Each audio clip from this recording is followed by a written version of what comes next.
Las noticias en abril. 3 de abril entra en vigor el protocolo de actuación policial de la Secretaría de Seguridad Pública Capitalina para la detención de infractores y probables responsables.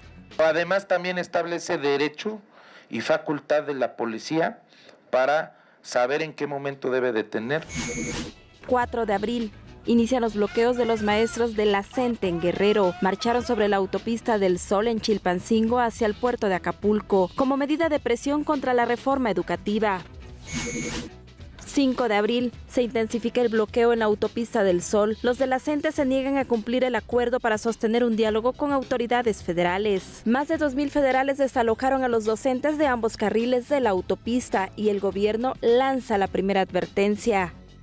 Dejo claro, no hay marcha atrás en el tema educativo. Ya hay una ley y ahora vamos por la complementaria.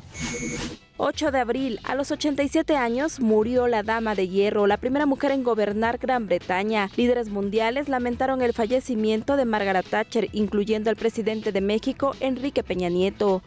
9 de abril, en Guerrero, la CENTE secuestra las instalaciones administrativas de la Secretaría de Educación Estatal.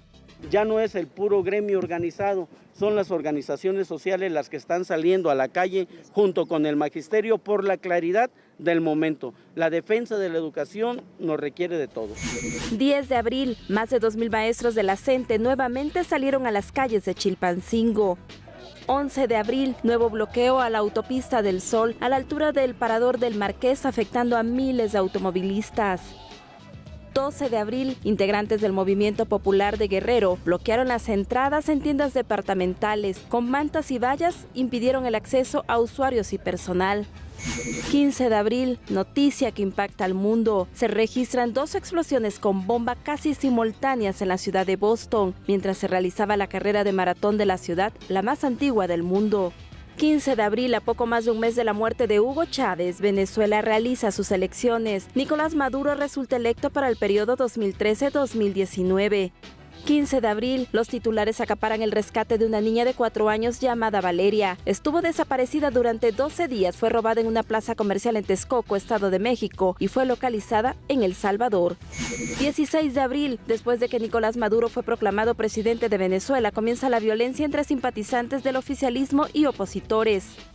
17 de abril, el proceso electoral de 2013 se calienta. El PAN pone al descubierto que el gobernador de Veracruz, Javier Duarte, y la titular de la Sedesol, Rosario Robles, operaban las elecciones de esa entidad. Actuamos con lealtad a México.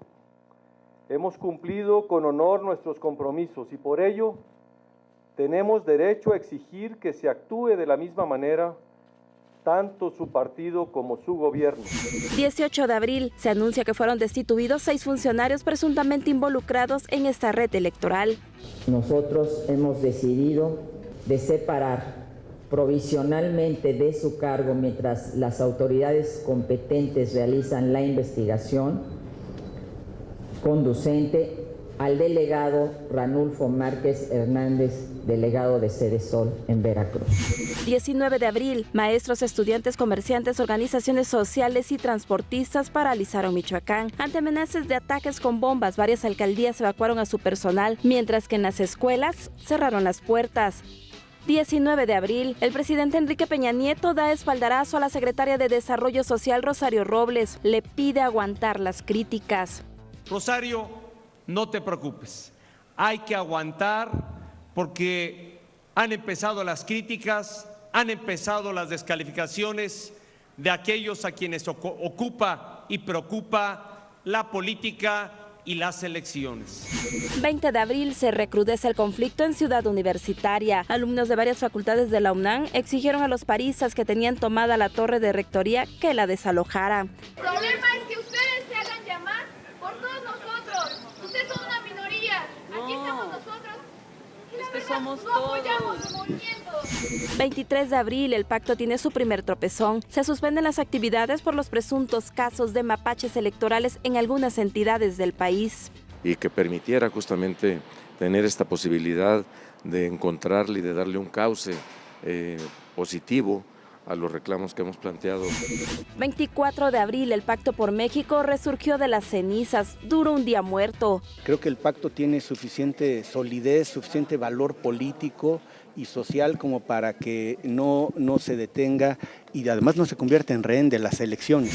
25 de abril, por quinto día, la rectoría de la UNAM sigue en manos de encapuchados. El rector José Narro se pronunció en contra de estos actos violentos. La violencia es la antítesis de lo universitario. La violencia no es parte de la universidad. La violencia es exactamente lo contrario, lo que no queremos. 24 de abril, en Chilpancingo, maestros de la CETEC desalojaron a trabajadores del Congreso local y destruyeron las sedes del PRI, PRD y PAN. 25 de abril, hecho insólito en el Senado. Una mujer descendió a rapel por un muro del recinto legislativo ante la mirada atónita de los senadores. 29 de abril, primer escándalo de influyentismo en el sexenio. La protagonista fue Andrea Benítez, una de las hijas del entonces Procurador Federal del Consumidor, Humberto Benítez Treviño. Llegó a un restaurante de la colonia Roma sin reservación y con prepotencia, y utilizando el cargo de su padre, manda clausurar el negocio. La llamaron en redes sociales la Lady Profeco. 30 de abril, se aprueba en el Congreso de la Unión la reforma en materia de telecomunicaciones. Con esta gran noticia concluye abril. Para TVCN, Mari Carmen Wister.